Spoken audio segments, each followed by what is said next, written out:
Okay, so you think Amazon is a retail company, you open the app, you buy something, it shows up in 2 days. Simple. A store that got very big, very fast.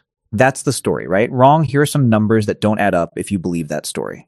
In 2025, Amazon's retail division, the part where you actually buy things, generated $269 billion in direct product sales. And yet, the margins on that division are razor thin, negligible, sometimes barely positive. Meanwhile, a division most Amazon customers have never thought about once in their lives generated $45.6 billion in operating income on its own. In a single year, that is more operating profit than the entire consolidated enterprise made just a few years ago. The product that made Jeff Bezos one of the wealthiest individuals in recorded economic history is not a book, not an Echo device, and not a 2-day delivery.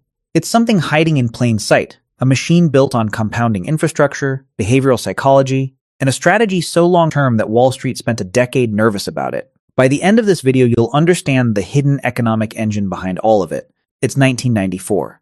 The internet is new, commercial, and deeply chaotic. And the retail distribution model has a structural problem nobody has solved yet. Physical scarcity, a traditional bookstore, even the biggest chains, even the industry-leading superstores run by Barnes & Noble, was constrained by shelf space. A flagship location might stock 175,000 unique titles. Maybe. That sounds like a lot until you realize there were over 3 million books in print globally. The overwhelming majority of what had been published simply did not exist as far as the average consumer was concerned, because no physical shelf anywhere near them chose to carry it. Real estate overhead, inventory carrying costs, localized demand forecasting. The economics of physical retail meant that if you lived outside a major city, if you wanted something niche, something foreign, something published 3 years ago and quietly still in print, you were mostly out of luck. The insight that launched everything was simple. An online storefront could theoretically display an infinite inventory without needing to maintain it on shelves in every city. In its earliest form, the company operated as a digital broker, routing orders to publishers and wholesalers and shipping directly to consumers, bypassing the fixed costs of traditional retail entirely. This highlighted a fundamental economic principle that runs through everything Amazon does to this day. Markets disproportionately reward businesses that systematically remove scarcity from the value chain. By converting the retail shelf from a scarce physical asset into an infinite digital database, the company achieved a selection advantage that no physical competitor could match. But books weren't what made Amazon unstoppable. The choice of books as the launch category in 1995 was not born of literary passion. It was an analytical decision, almost clinical in its precision. The founder reportedly compiled a list of 20 potential product categories in 1994, narrowed them to 5 serious candidates: compact discs, computer hardware, computer software, videos, and books, and then ran the numbers. Books won for reasons that had nothing to do with store storytelling. First, standardization. A book is one of the most commoditized consumer products that exists. A specific edition from one retailer is identical in content and quality to the same edition from any other. That eliminates the informational asymmetry that made early internet users hesitant to buy uninspected goods online. You don't need to feel the pages. Second, catalog depth. 3 million unique titles globally. No single competitor could stock more than a fraction. The virtual inventory model was maximally disruptive precisely here. Third, logistics simplicity. Books are durable, non-perishable, and easy to package. Their dense, predictable dimensions maximize space utilization within postal networks. The unit economics of shipping a book in 1995 were about as favorable as anything being shipped. Fourth, universal demand. Literature crosses every demographic and geographic boundary. There was no ceiling on the customer base. Amazon wasn't choosing a passion project. It was choosing a beachhead, a category that would let it validate its transaction systems, build a brand reputation, and accumulate a loyal customer database before repeating the formula everywhere else. And once it worked, that's exactly what it did. In 2001, the dot-com bubble had collapsed. Amazon's growth was stalling. Wall Street was impatient. The company was burning through cash and had been since the beginning. And it was at this moment, when a lesser company would have pivoted to short-term profitability, that Amazon's leadership team sat down with business strategist Jim Collins and made the decision that changed everything. Collins introduced the concept of the flywheel. The idea that great companies don't rely on single breakthroughs, but build self-reinforcing loops that generate compounding momentum over time. On the back of a napkin, the leadership team drew their version of it. It works like this. A relentless focus on lower prices and faster delivery drives a better customer experience. A better experience drives more traffic to the platform. More traffic attracts independent third-party sellers looking to access that demand. More sellers expand the overall product selection available. A larger selection further improves the experience, which drives more traffic. And as the whole system scales, it dilutes fixed costs, the fulfillment centers, the server farms, the logistics network, across a vastly larger volume. That cost reduction allows prices to fall further, injecting fresh energy back into the beginning of the cycle. Every rotation makes the next rotation faster. This is not a metaphor. It was the actual capital allocation framework behind every major decision the company made for the next 25 years. Every robotics initiative, every logistics expansion, every cloud service launch was evaluated on a single question. Does this accelerate the flywheel or impede it? What made this strategy so difficult for competitors to respond to was its self-concealing nature. From the outside, Amazon looked like a company perpetually on the edge of profitability, one bad quarter away from admitting the model didn't work. From the inside, every reinvested dollar was methodically compressing a future cost curve that rivals had no visibility into. By the time the damage became apparent to the industry, the gap was already irreversible. The answer to that question was worth trillions of dollars. For nearly 2 decades, Amazon reported negligible or negative net income. The company's financial statements looked alarming to anyone trained in traditional corporate accounting. Where were the profits? Where was the return? The answer was in a foundational shareholder letter from 1997 that laid out the philosophy with complete clarity. The executive team rejected Wall Street's obsession with quarterly earnings per share and declared instead that the ultimate financial measure of value creation is the maximization of free cash flow per share, not earnings. Cash flow, the distinction matters, and here's why. GAAP earnings, the profits reported under standard accounting rules, do not directly translate into spendable cash. A firm's long-term valuation is mathematically determined by the present value of its future cash flows. Under certain conditions, growing reported earnings can actually impair shareholder value if that growth requires disproportionate capital expenditure or locks working capital in inventory. The strategy Amazon used to execute this was called the negative cash conversion cycle. And understanding it is like looking behind the curtain. The cash conversion cycle measures how long it takes a company to convert cash spent on inventory into cash collected from customers. A typical retailer operates with a positive cycle of 15 to 60 days, meaning they have to spend money before they make it back. They need constant working capital to fund the gap. Amazon engineered the opposite. In fiscal 2025, it reported a cash conversion cycle of negative 48 days. When a customer clicks Buy Now, Amazon collects the cash immediately. But because of its immense market leverage, it doesn't pay its suppliers for an average of 111 days. In between, that float, billions of dollars of other people's money, sits on Amazon's balance sheet as interest-free working capital, and it gets reinvested immediately. New warehouses, automation, AWS research and development. The company was not avoiding profit. It was converting profit into scale before the competition could catch up.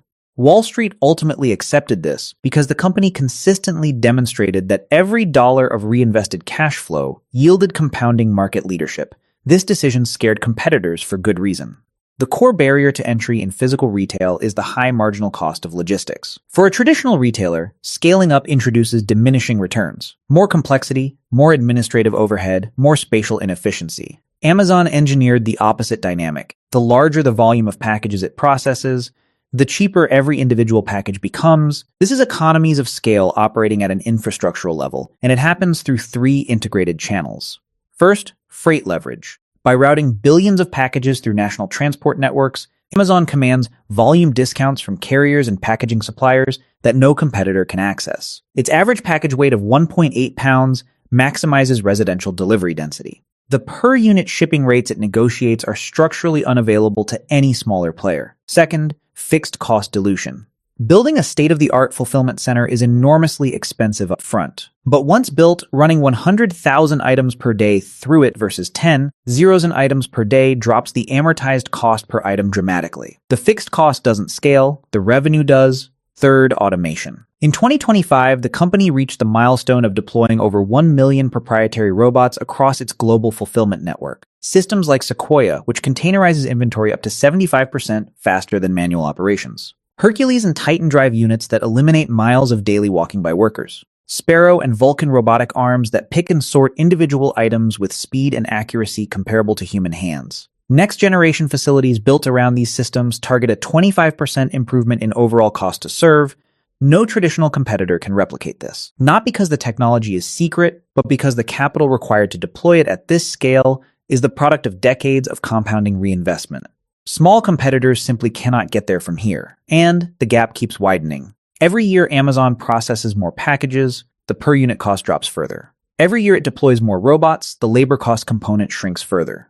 The distance between Amazon's cost structure and everyone else's is not closing. It is accelerating. For its first decade, Amazon operated primarily as a retailer. It bought goods wholesale, held inventory, and sold to consumers. That model worked, but it had a fundamental ceiling: inventory carrying costs, working capital requirements, and the staggering complexity of managing millions of distinct product types. The turning point was the systematic expansion of the third-party marketplace. By inviting independent merchants to list their products directly on the platform alongside its own inventory, Amazon transformed its identity from merchant to platform operator. Instead of taking inventory risk on every product, it offloaded sourcing, storage, and demand risk to independent sellers entirely. If a third-party seller's product fails to move, the seller bears the loss.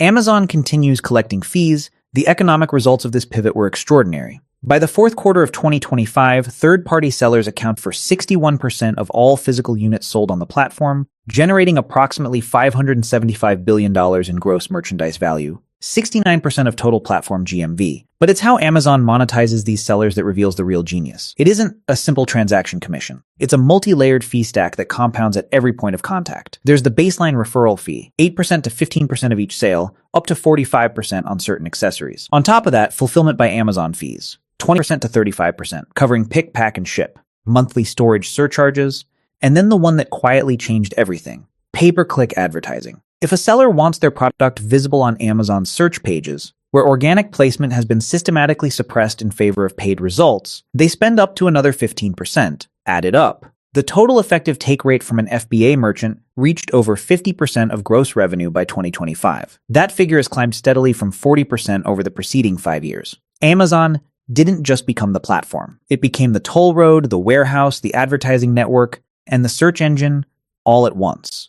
Every seller who joined strengthened the flywheel, and every dollar in fees funded the infrastructure that made it impossible to leave. Here is the number most people are not aware of when they think about Amazon's business model. In fiscal 2025, Amazon's retail segments, North America and international combined, generated $588 billion in revenue. Impressive, staggering even, and yet they delivered only $34.35 billion in operating profit. That is an implied operating margin of 5.84%. Amazon Web Services generated $128.73 billion in revenue, and it delivered $45.6 billion in operating profit, an operating margin of 35.42%. A division that represents less than 18% of total revenue generates more than 57% of total operating profit. That asymmetry is the entire story. The origin of AWS traces back to 2003. The company's internal software engineering teams had noticed something inefficient. Every new project required building custom database, storage, and compute infrastructure from scratch. The company had, without intending to, built an extraordinary technical competency in scalable modular infrastructure. Andy Jassy and his engineering team mapped out a vision for what they called an Internet OS, a set of standardized, automated infrastructure primitives that any developer could rent on demand via web services. No need to buy servers. No need to build data centers. Just pay for what you use. When AWS launched commercially in 2006, it invented the modern cloud computing industry. The business model is structurally different from retail in every meaningful way. Retail sells products with thin margins and volatile demand.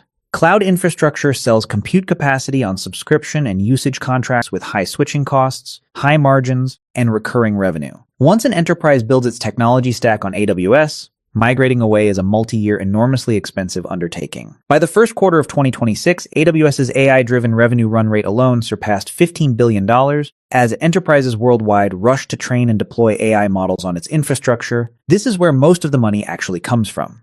And the profits fund everything else: the logistics expansion, the automation, the international retail losses, the R&D. AWS is the engine hiding inside the warehouse. In 2005, Amazon introduced Prime. Traditional retail analysts predicted it would bankrupt the company. The math looked terrible on the surface. In 2016, the company was spending roughly $120 per Prime member in shipping costs against a subscription fee of $99. They were measuring the wrong thing. The program was not built on favorable shipping economics. It was built on the sunk cost fallacy, one of the most powerful and consistent patterns in consumer psychology. When a customer pays $139 upfront for an annual membership, something fundamental shifts in their purchasing behavior. Shipping now feels free. They've already paid. To extract maximum value from that initial investment, they default to Amazon for virtually every shopping transaction. Not because it's always cheapest, but because it's the option that makes their membership feel worthwhile. The empirical results bear this out. The average US Prime member spends somewhere between $1,170 and $400 per year on the platform.